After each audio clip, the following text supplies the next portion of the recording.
Hola amigos, Armin is here and here is Maarcast.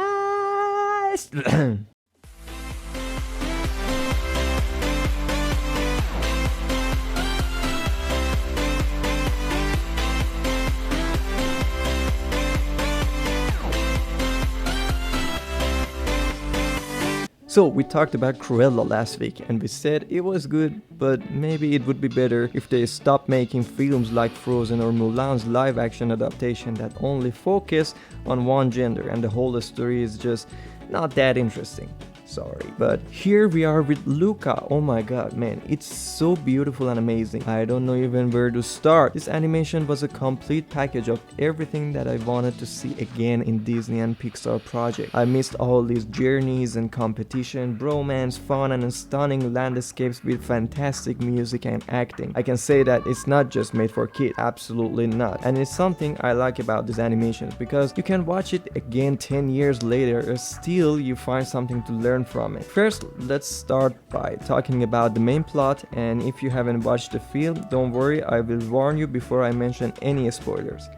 So, what is it about really? First, you see a family of sea monsters who are afraid of humans and humans fear the sea monster. Then comes the kid named Luca, the only child of a sea monster family. He wants to see the outside world, but he is not allowed. And then one day he finds another sea monster who leaves the sea and walks on the ground like a normal everyday person would do. Should you watch it? Yes, absolutely. It is a well-made animation with gorgeous scenarios and exciting adventures, and the plot gives us solid advice useful for real life situations as well. You can feel the relationships between the three main characters on an emotional level. Although it's listed as a comedy adventure animation, it still delves into the other genres like drama and family as well. One scene makes you cry and the other makes you laugh, so it's a combination. There are layers inside this animation that makes it so damn fascinating to me. The story is in a vibrant and colorful Italian city with diverse characters that each have a unique voice and hilarious personality. It's got a 7.6 IMDb rating and has many talented voice actors that have made it as wonderful as it is right now. So, final word.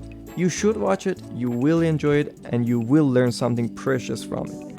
Now, if you don't want any spoilers, I recommend you watch the movie before continuing with the rest of this video. You have been warned. Let's get into it. Jeez, I felt great after watching it. Santa spaghetti!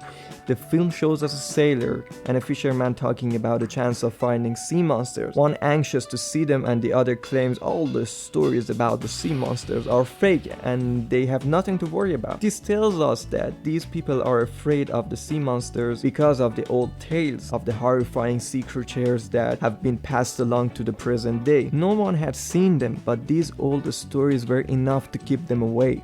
So number 1, monsters are beings of old tales passed along through many generations. Next you meet the main character, Luca. He is trying so hard to be a good boy and be what his parents expect him to be. But then he finds some junk stuff from the surface, which is the land, and this made his imagination run wild. You see a scene that shows he is thinking approaching the surface but finding no way of getting out of the water because he doesn't know there is a way out. And he feels imprisoned and upset that reaching the surface seems impossible. So number 2, the prison was in our heads all along. But then we see another sea monster and Luca's mind is blown as he watches him leave the surface and is immediately conflicted. Being a good boy means stay in the water. But Alberto, which is the other monster, grabs Luca and drags him into the surface. And what Luca thought was something impossible quickly became reality. Bye-bye prison. His body starts to transform and look like a human, which just scares Luca to the point of jumping back into the water as soon as he can. He got out of the water, but he is a bad boy. So 3, first impression of the surface,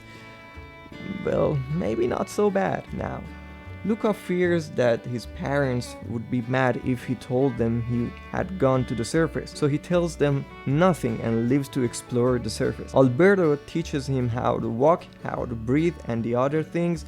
He falls in love with a Vespa, which is an Italian motorcycle if you didn't know, just because it was the first shiny and beautiful thing he sees when he gets out of the water. Number 4, I haven't seen the world, but with Vespa, I can. Alberto hides something behind his smile, and we always see him smiling and being energetic so he can improve his relationship with Luca and becoming closer to Luca. So number 5, Alberto is more than just a happy character, which is what I loved about this. Eventually, Luca's family finds out about his little trips to the surface. They bring his uncle that lives in the dark zone of the ocean, who claims that he is living the life down there, but his expressions and stories just feel sad. It shows their desperate solution parents try to get their children back in the line that sometimes is just cruel, which drives Luca away and into the city of lights, the city of humans. So number 6, risk versus reward. City of Porto Rosso is a dangerous city for sea monsters. The stories have always told them to fear the monsters, which means the whole town is full of fishermen that kinda wanna kill any sea monsters. Like, Luca, Alberto, and the main characters. Just say, in order to buy Vespa, Luca needs money and he finds a way to make some by competing in a race, and this is when my favorite character comes in, Santa Mozzarella. Giulia is a fun and energetic character. I love her. She is kind and helps kids who are like her and can win the race against the not very nice champion by letting Alberto and Luca in her house, introducing them to her father, who is one of the great fishermen of the town, which means enemy number 1 for the sea monsters. But for the first meeting, Giulia's father doesn't seem to have any problems with these two boys. Number 8, Lion's Den. Luca and Alberto train for the race. Luca starts asking Giulia questions about the world and tries to figure out what it looks like, which makes them get along. He loves the sky and the stars and starts getting interested in science. Alberto, well, he is not really a fan of Luca and Giulia being close. We don't need her, Alberto says. He wanted it to just be him and Luca. Luca feels imprisoned again. His curiosity made him get out of the water, and his adventurous spirit isn't satisfied with having just one friend and just staying over there. So they fight, and seeing Luca wanting to have more friends, Alberto feels betrayed, and we peek into his real emotions, jealousy and sadness. We see that his father left him behind, and now his only friend abandoned him too. Number 9, betrayal for curiosity. Luca feels terrible for what he did. He promises Alberto that he will win the race and fix their relationship. Luca, having lived in the water for all his life, is an excellent swimmer, but he uses an old diving suit which makes him slow and sluggish, and he tries his best, but even his best isn't enough. He can't keep up. It starts to rain, and if his face gets wet, everyone will see who he really is. Alberto jumps to Luca's aid just to keep an umbrella over his head, but in doing so, he gets wet himself and starts shifting back into his true form with a good amount of people watching. That's the thing about sacrifice, right? You just must stop caring about yourself and just do what's right. Number 10, time to sacrifice again. The entire town starts to hunting down Alberto, and Luca can't do anything but watch, because if he helps Alberto, they will probably kill him too. But as you guessed, Luca returns the favor and drives his bike under the rain, transforming him back into his true form, the so-called enemy of the fisherman, and wins the race. The fishermen expectedly charge to attack him as well, but to everyone's surprise, Giulia's father, the man who dreamed of killing these sea monsters, steps in and convinces the whole town that they should see them as they are and not monsters, and what they are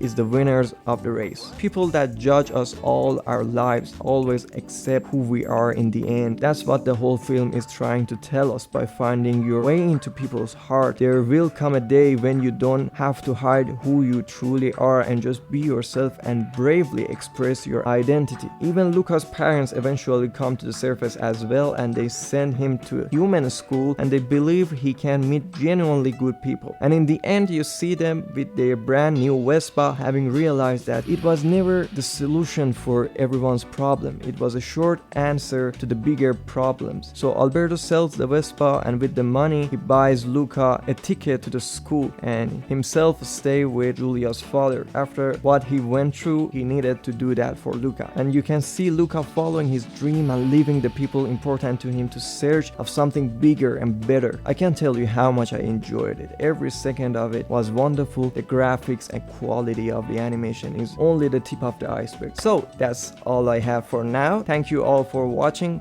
Let me know what you thought about this animation and leave comments down below. Thank you again and see y'all soon. Leave down comments and lots of like, don't you forget